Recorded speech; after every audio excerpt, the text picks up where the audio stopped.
Bonjour à tous et bienvenue dans ce briefing des marchés du 11 mars 2020. Avant de commencer, je vous laisse prendre connaissance de l'avertissement légal sur les risques.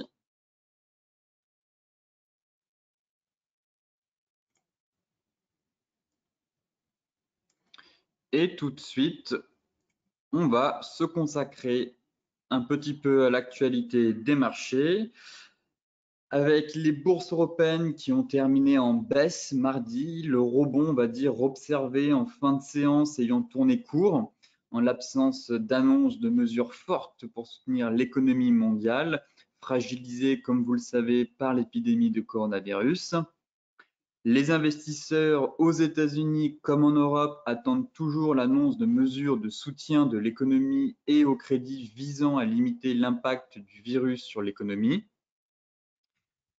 Toutefois, cette semaine, l'attention va être tournée vers la Banque centrale, en tout cas jeudi, dont le marché attend un nouveau paquet, on va dire, de mesures de soutien qui pourraient conjuguer baisse de taux et rachat de dettes d'entreprises. En Asie, eh bien, le Japon a dévoilé un nouveau plan de mesures d'un montant équivalent à 3,5 milliards d'euros afin de protéger la fragile économie japonaise des effets du coronavirus.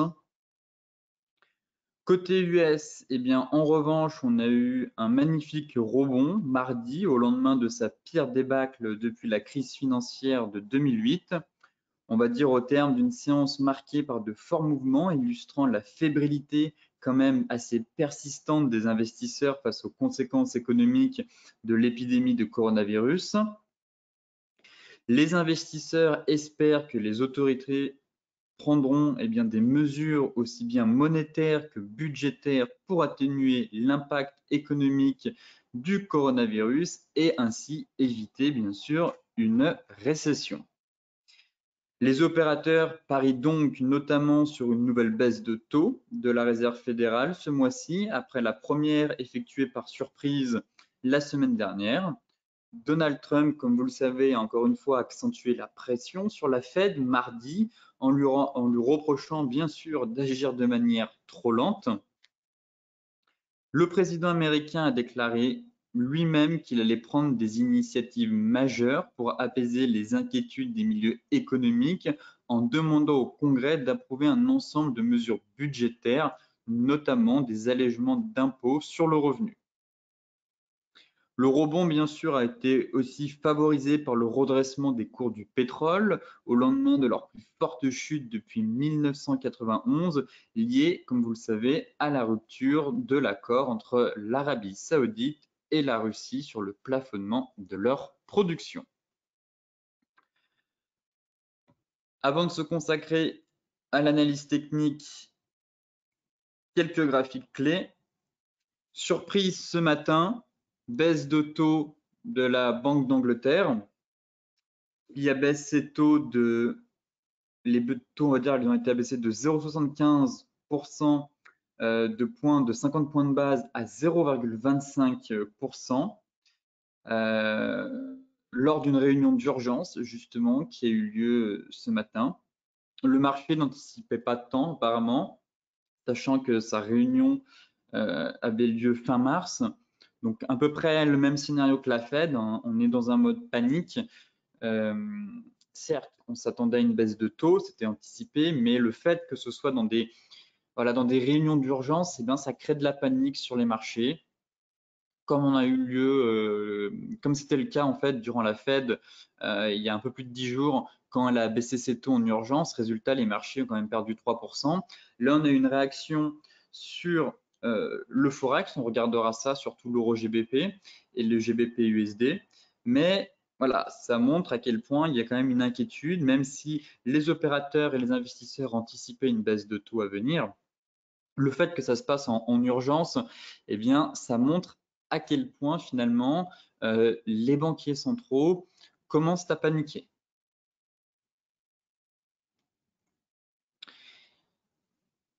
Ici, c'est la grande question, c'est de savoir si le coronavirus plongera l'économie mondiale dans la récession. Comme le montre ce graphique, en fait, toutes les récessions américaines de l'après-guerre se sont accompagnées d'un effondrement des marchés boursiers. Donc ça, c'est un graphique de très long terme, que ce soit en 89, en 2000, en 89, en 2000 ou en 2007-2008. Et la grande question, c'est, voilà, on a quand même une belle correction, un flash crash qu'on a eu, on va dire. Et la question, c'est de savoir, est-ce que le coronavirus peut causer une récession en 2020 et provoquer un effondrement des marchés boursiers? C'est vrai qu'on est sur le cycle le plus long de l'histoire, on est quasiment sur 11 ans de hausse sans avoir eu une correction majeure sur les principaux indices. Donc, la question est vraiment d'actualité. Certains pays risquent de tomber en récession. Je pense bien sûr à l'Allemagne. Pour rappel, l'Allemagne a échappé de peu l'année dernière à la récession. Actuellement, ça risque d'être compliqué pour elle cette année aussi avec l'épidémie. Je pense aussi à l'Italie qui a mis une bonne partie de la population en quarantaine, dont la Lombardie qui est quand même son principal pôle économique, que ce soit le luxe, que ce soit Ferrari. Donc, ces pays pourraient déstabiliser l'Europe, en tout cas. Je pense aussi au Japon, qui a failli, il me semble, le trimestre dernier, louper de peu une récession, enfin du moins entrer en termes, donc on dit entrer en récession, et doit faire face aussi à des mesures assez drastiques pour soutenir son économie. Donc ça montre à quel point le signe noir finalement, qui est le coronavirus, pourrait impacter les marchés. Actuellement, on est sur le fil du rasoir. On attend les mesures, bien sûr, de soutien de l'économie de la part des banquiers centraux, mais en cas d'insatisfaction, on va dire, de la part des opérateurs, eh bien, le château de cartes pourrait vite s'écrouler. Maintenant, intéressons-nous à la partie graphique et tout de suite avec le CAC 40. Réaction sur zone. Hier, voilà, on a enfin atteint la zone de polarité à 4600, 4550. On est venu à 4610, mais voilà, réaction sur cette zone en tout cas, attendue. Sous cette zone, ça devient dangereux. Sous cette zone, oui, effectivement, il y aurait un risque de récession. Il y aurait un risque, on est à la limite, en fait, on est déjà en bear market, moins 22. On espère avoir un rebond, ce qui pourrait voilà, permettre, on va dire, de remonter un peu la pente. Mais sous ce seuil, c'est danger. Vraiment, c'est potentiellement un risque de récession à venir. Et on pourrait aller chercher plus bas encore, environ les 4003, je pense, dans un premier temps. 4002, 4003. Et derrière, c'est le gros niveau à 4000. Bon, pour le moment, on a un rebond, ça tient. C'est notre pivot. C'est le pivot clé. C'est cette zone-là. Donc ici, éventuellement, des achats à bon compte peuvent s'effectuer pour tenter un rebond technique, en tout cas sur le CAC 40. Après, reste à savoir quel va être en tout cas ce rebond. On est venu chercher une première fois les 4930. Bon, c'est vrai qu'on a un énorme gap ici. Voilà, je m'attends maintenant, zone de consolidation, de rebond, voilà, 4930, 4600. On pourrait très bien encore refaire un petit excès ici vers les 4550 avant de repartir. Mais voilà, maintenant le marché est attentiste, on attend beaucoup de mesures à venir, le marché attend énormément, donc une déception vraiment engendrerait une dégringolade encore plus profonde.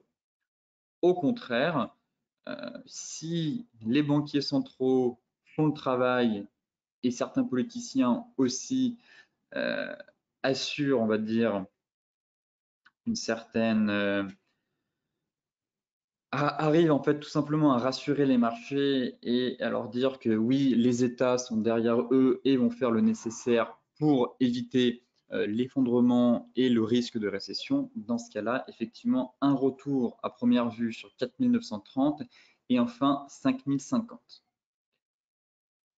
serait tout à fait un objectif, en tout cas envisageable à court terme, mais ça risque de bloquer. Je pense qu'on a quand même fait un point haut.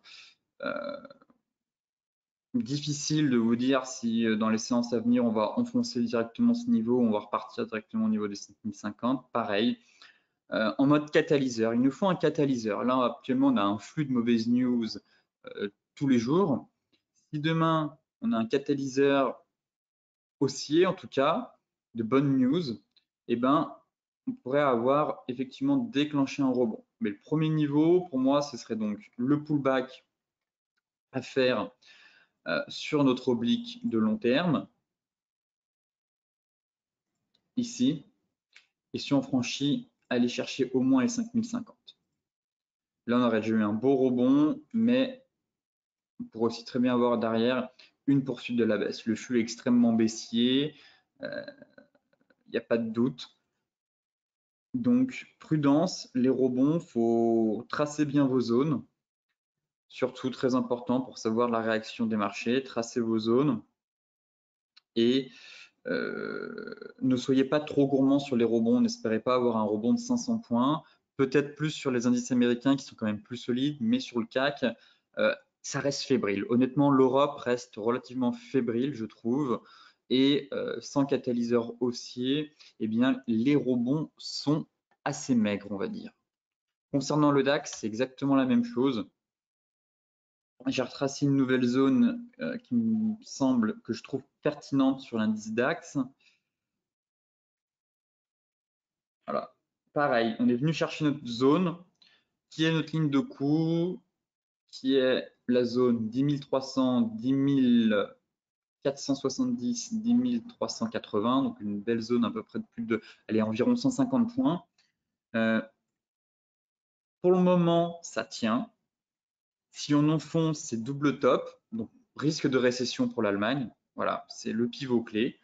Sous ce niveau, ça risque de faire très mal. Pour le moment, ça tient.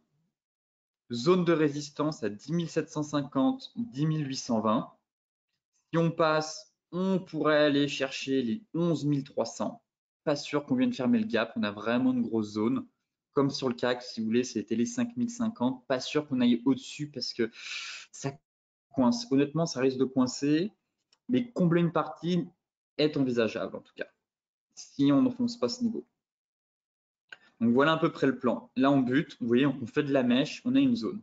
10 770, 10 860, zone à passer. Si on passe, on peut reprendre un peu de hauteur pour aller chercher les 11 250, voire 11 280. Et on pourrait très bien finalement soit consolider dans un premier temps dans cette zone, tac, tac, tac. Si on casse, nouvelle consolidation à prévoir, mais derrière, avec les chiffres macro et micro qu'on va avoir durant le mois de février et le mois de mars, qui vont, on va pas se mentir, être très mauvais, ça pourrait vite finalement, bonne news, les banquiers centraux annoncent des bonnes nouvelles, ça y est, ça repart, et derrière, les chiffres macro et micro déçoivent énormément, et on repart en tout cas dans une rebond pour repartir et se stabiliser sur ce niveau-là.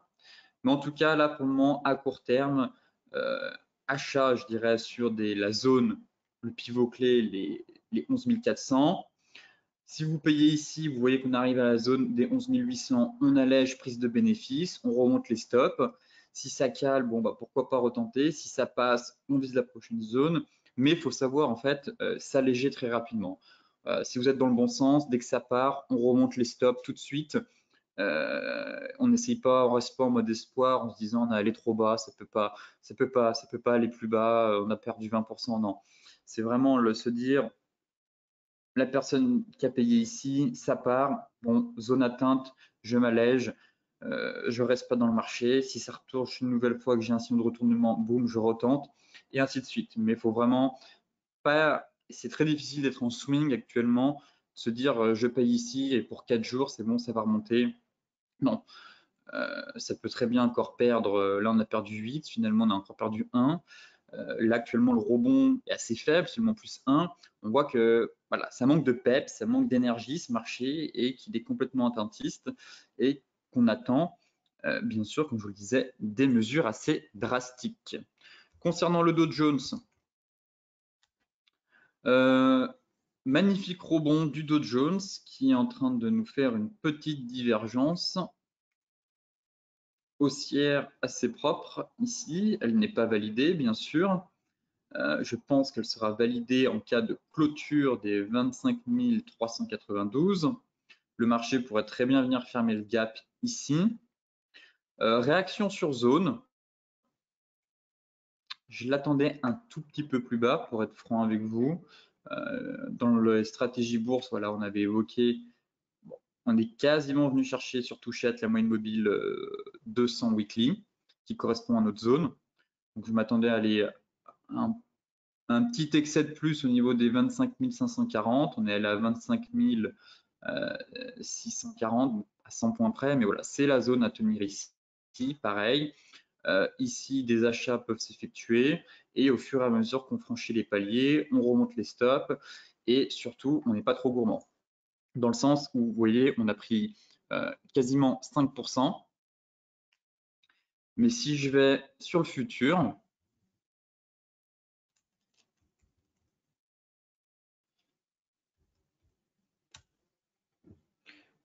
on est venu chercher la moyenne mobile 200, donc un peu plus propre, effectivement. Mais si je vais sur le futur, voilà, on constate qu'on repère déjà 2%. Donc, il faut vite savoir encaisser. On atteint des zones, ça bute. Là, on est une nouvelle fois sur une nouvelle zone. On travaille cette zone 24 160, 24 400. Mais il ne faut pas être trop gourmand, je pense. Savoir prendre vite ses bénéfices. Quand on prend 5%, c'est déjà très bien. Mais on peut très vite les reperdre puisqu'on a des flux assez contraires. Un moment, c'est haussier, ensuite, ça repart baissier. Donc, prudence, savoir vite s'alléger, vite prendre ses bénéfices et ne pas redonner des gains durement gagnés au marché. Comme je vous le disais, on a la divergence haussière qui s'installe et on a validé un piercing pattern ici. Voilà, gap baissier, on retrace plus de 50% de la bougie précédente, du moins le corps. Ainsi, on pourra avoir une fin de baisse, une stabilisation. Voilà, on voit qu'on est sur des zones clés, que ce soit sur les indices européens, les indices US. Sur les indices européens, on n'a pas de signaux d'un point de vue des chandeliers japonais de retournement. Sur les indices US, on en a quelques-uns sur les futurs. Donc là, sur les shorts, prudence. Car voilà, on a des éléments en tout cas qui plaident pour une fin de baisse. Je ne dis pas une reprise de la hausse, mais en tout cas fin de baisse à prévoir. Donc là, on perd actuellement 2%. Le pattern n'est pas invalidé. Pour moi, il sera invalidé uniquement si on casse en clôture le seuil que je vous ai donné. Pour le moment, ça tient. Voyons voir la réaction du marché là cet après-midi dans les séances à venir. Mais après une belle chute, normal qu'on consolide en tout cas. On déclenche pourquoi pas un rebond avant éventuellement de repartir. Mais là, doucement sur les shorts, car le plus gros a été fait. On pourrait très bien repartir, je suis d'accord, mais une pause s'impose, on va dire, tout simplement. Important qu'on marque un temps d'arrêt, tout simplement, qu'on reprenne un peu nos esprits, reprenne un peu de hauteur. Il y a des gaps à venir chercher, mais derrière, effectivement, ça pourrait repartir. Mais là, vendre maintenant, c'est peut-être pas le meilleur moment, surtout vendre un support technique clé. Au contraire, on attend que ça casse avant de se positionner. Concernant le Forex, on est venu combler le gap à 1,1270. C'était ce que j'évoquais hier dans les stratégies bourse. On est sur une grosse zone. Voilà, je leur montrais cette zone-là. La zone vraiment 1,1450, 1,1535, c'est un gros niveau technique à passer. Normal que l'euro respire, consolide. On est repassé sous la moyenne mobile 200. On a deux gros niveaux, si vous voulez. On a un gros niveau à 1,1340, 1,1355. Si on casse, derrière, c'est 1,1440, 1,15, 1,1530. Voilà. C'est les deux gros niveaux à noter sur vos graphiques. Si on pulvérise ce niveau, par contre, c'est direction les 1,1750, voire les 1,18. Pour le moment, ça consolide. On est venu combler le gap, ce qui est normal, après quand même une hausse assez fulgurante. Comblement du gap. Maintenant, reste à savoir la consolidation, comment elle va s'installer. Effectivement, il me semblait qu'on avait une divergence 4 heures. Voilà, mise en place d'une divergence 4 heures. On pourrait retourner un peu plus bas même, si vraiment elle va jusqu'au bout, cette divergence.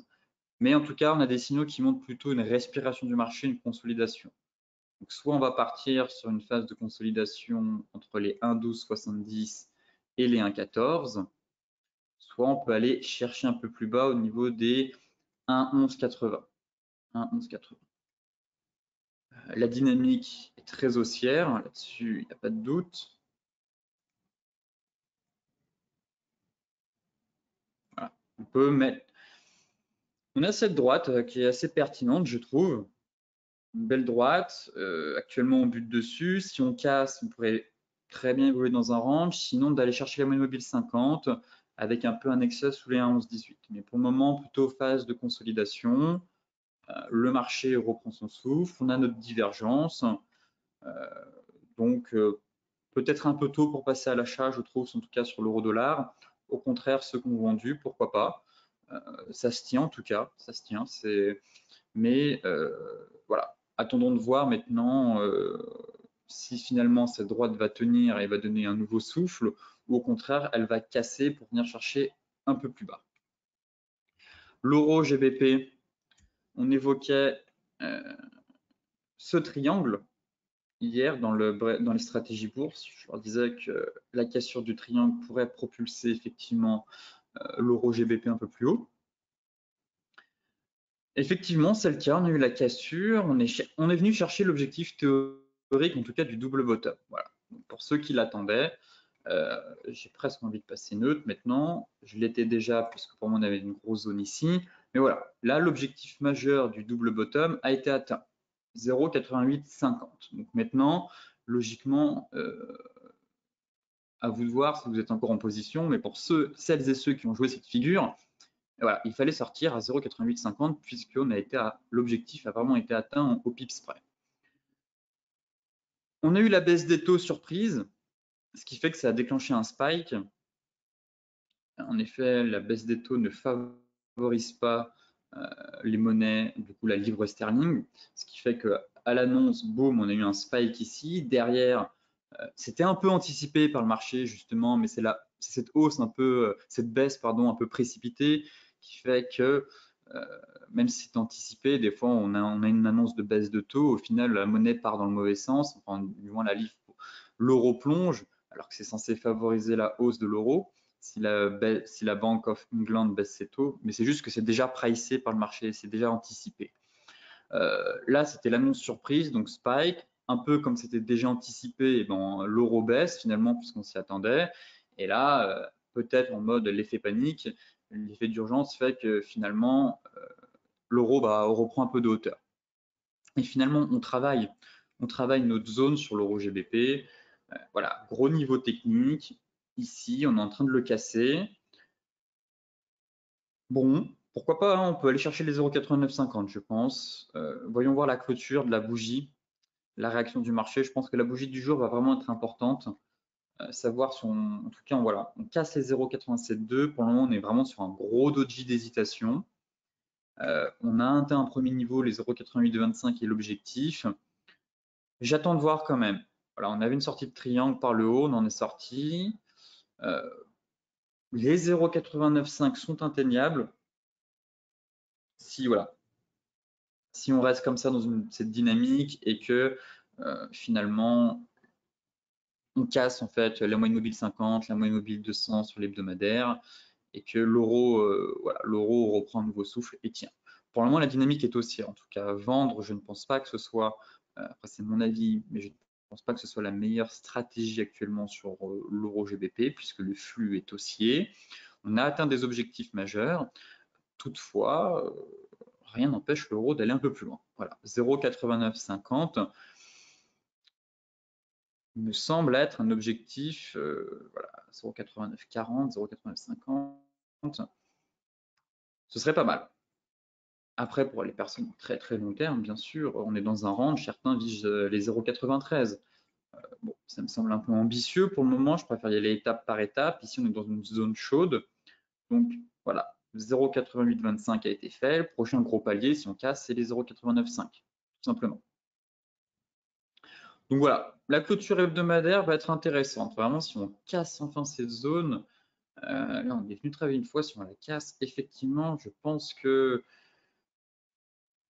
les 0,895 sont à portée de main. Bon, on fera le point d'ici là en fin de semaine. L'euro NZD. L'euro NZD, configuration intéressante que je note sur cette paire.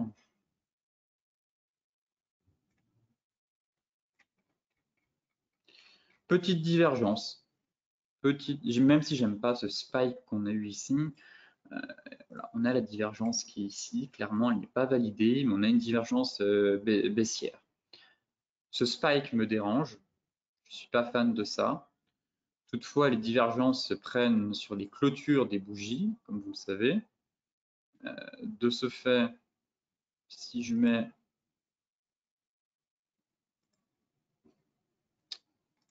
voilà, vous voyez, ici, on est bien sur des clôtures du bougie. Du coup, on ne prend pas les mèches sur les divergences, hein.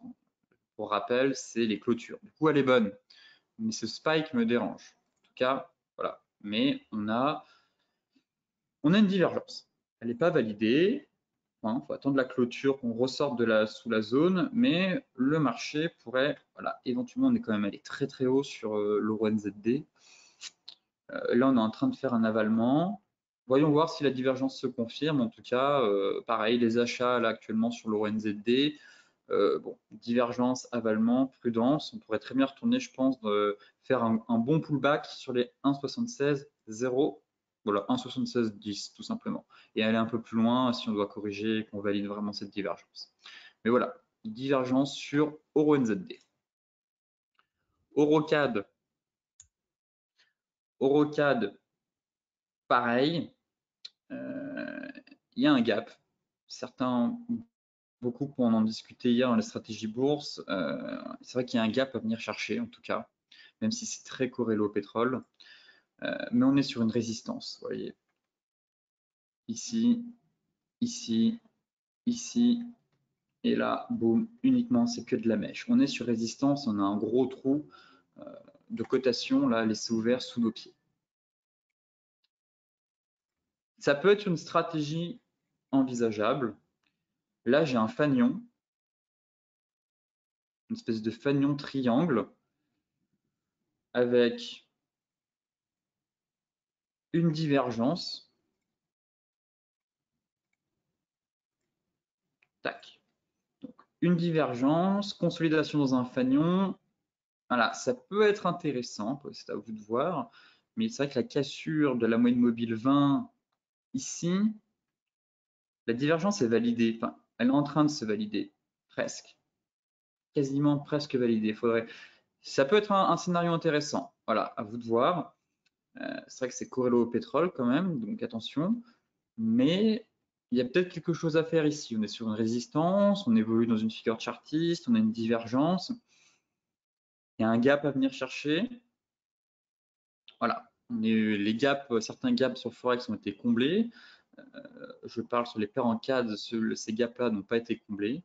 Donc à voir, à surveiller en tout cas dans les prochains jours. Je pense qu'on va avoir il y a un mouvement qui est en train de se mettre en place. Là, soit on va avoir une sortie par le haut, ou soit c'est directement en fin de consolidation, on casse notre triangle et on part chercher le gap laissé ouvert. Même chose pour USD CAD. Petite divergence ici. Hop, comme vous le voyez. Hop, pas validé. Petite divergence, gap à venir chercher. On est sur zone. Voilà, belle résistance. Belle résistance ici, qu'on est venu chercher avec borne basse du canal haussier. on bute, échec pour le moment, gros gap sous les pieds, objectif du biseau atteint. Eh bien, le marché pourrait consolider, on est sur une divergence aussi. C'est vrai que les paires CAD commencent à m'intéresser. L'USD CAD et l'Euro CAD, voilà, je trouve qu'il y a des belles configurations, il y a peut-être quelque chose à faire en tout cas sur ces paires-là dans les prochains jours, donc à surveiller. Maintenant, on va passer aux matières premières. Gold, pas grand-chose à dire.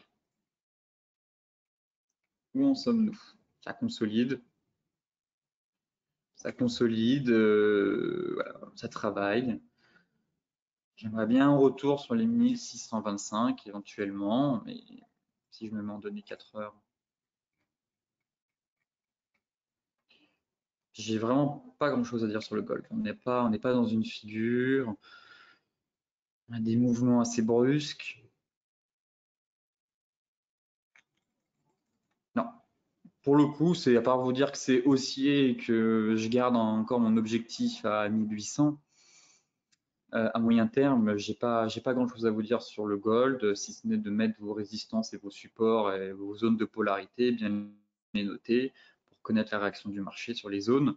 Mais pour le moment, voilà, il n'y a pas grand-chose à dire, si ce n'est que c'est haussier et que voyons voir dans les prochains jours la direction et si au contraire on va plutôt consolider avant de déclencher une nouvelle jambe pour casser les 1700. Voilà. Le niveau clé à surveiller, c'est la cassure des 1700. 1700 pour aller chercher les 1008. Maintenant, le pétrole. Beaucoup étaient à l'achat sur le pétrole.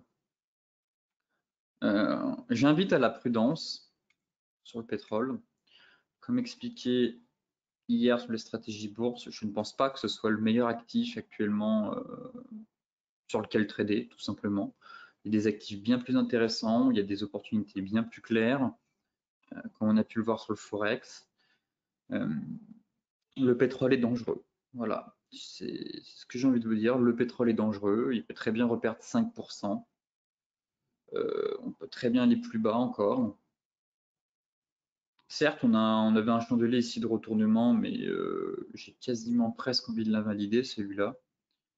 C'est plutôt des rachats à bon compte que vraiment une psychologie d'investisseur qui se dit retournement de marché, on va aller combler le gap. Pour le moment, c'est pas ça que je vois en tout cas dans ce chandelier. Un peu sur le gold, quand je vous disais attention sur le gold, on avait un dark cloud cover, finalement c'est prise de bénéfices et pour répondre à des appels de marge sur d'autres marchés. Là, c'est rachat à bon compte parce que ça a trop chuté, on est peut-être allé un peu fort, un peu vite, un peu loin, et que finalement, ça peut très bien retomber. Et effectivement, on a ce biseau. On a ce biseau. Voilà, on me demandait dans les stratégies bourse et je leur disais, on a quand même un biseau de consolidation. Si on en sort par le bas, là c'est le cas. Et le pétrole pourrait très bien retourner à 32 en fait. Donc prudence sur les achats du pétrole. Si vous étiez à l'achat à 4 heures ou à 5 heures du matin ici, très bien, vous remontez vos stops et qui vivra verra, j'ai envie de vous dire. Est-ce qu'on va aller chercher les 41? Pourquoi pas? Oui, les 41, venir combler le gap, ça j'en suis moins sûr. Là, on est à la sortie du biseau. Bon, sortie de biseau par le bas, d'un point de vue technique, c'est reprise de la baisse, en tout cas. Si vous êtes à l'achat, vous étiez à l'achat hier vers les 37, prudence. Je veux dire prudence, vous rentrez un peu tard sur le marché. Ici ou ici, ça allait, mais sur ces niveaux-là, ça commence à devenir compliqué. Surtout avec la sortie du biseau. Donc on va voir, pour le moment, c'est validé. Là, logiquement, l'objectif, c'est quand même d'aller chercher les 32, de retourner sur les 32. Si on est un peu dans un fanion, clac, un mât, consolide, boum, ça repart. Voyons voir. Honnêtement, voyons voir, mais d'un point de vue technique, en tout cas, c'est plus des signaux qui plaident en faveur d'une reprise de la baisse. On verra ça dans les prochains jours, mais c'est pour ça que je vous dis prudence sur le pétrole. Et c'est la même chose sur le WTI.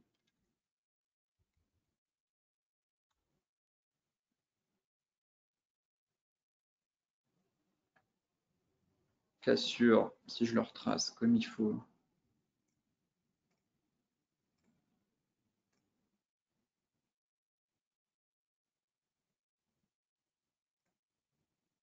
Il est un peu plus propre sur... hop.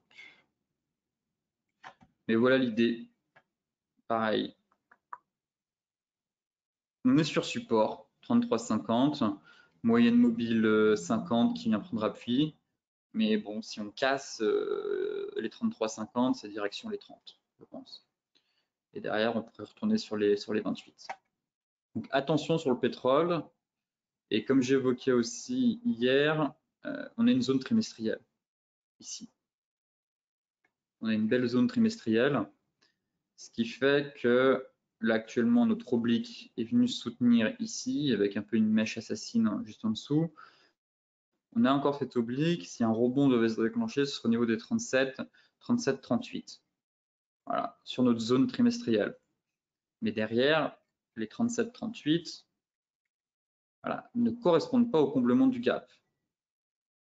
Pareil, pour ceux qui sont à l'achat, attention, ne soyez pas trop gourmands en visant les 42, sachant qu'il y a une zone trimestrielle au-dessus de votre tête. Elle ne va pas se franchir comme ça, clairement, ça risque de consolider. Alors soit on a le biseau, ça repart direct, soit finalement le biseau est complètement invalidé, pour le moment il l'est, enfin il est validé. Dans ce cas-là, rebond sur les 42, mais ne soyez pas trop gourmands en visant le gap. Ça risque de coincer ici. Vraiment, la zone 37,3, 38,7, zone trimestrielle. Voilà un peu le point sur le pétrole. Sur ce briefing des marchés touche à sa fin. Pour celles et ceux, comme d'habitude, qui souhaitent consulter l'article dans son intégralité, je vous mets le lien dans la description de la vidéo. Le replay des stratégies bourse est disponible sur notre chaîne YouTube. Pour les autres, eh bien, n'oubliez pas de vous inscrire au webinaire de formation au trading, mais plus sur la psychologie des marchés et le money management le 25 mars. Sinon, je vous souhaite à toutes et à tous une excellente journée, de très bons trades, soyez prudents et on se retrouve demain matin pour faire un nouveau point sur les marchés.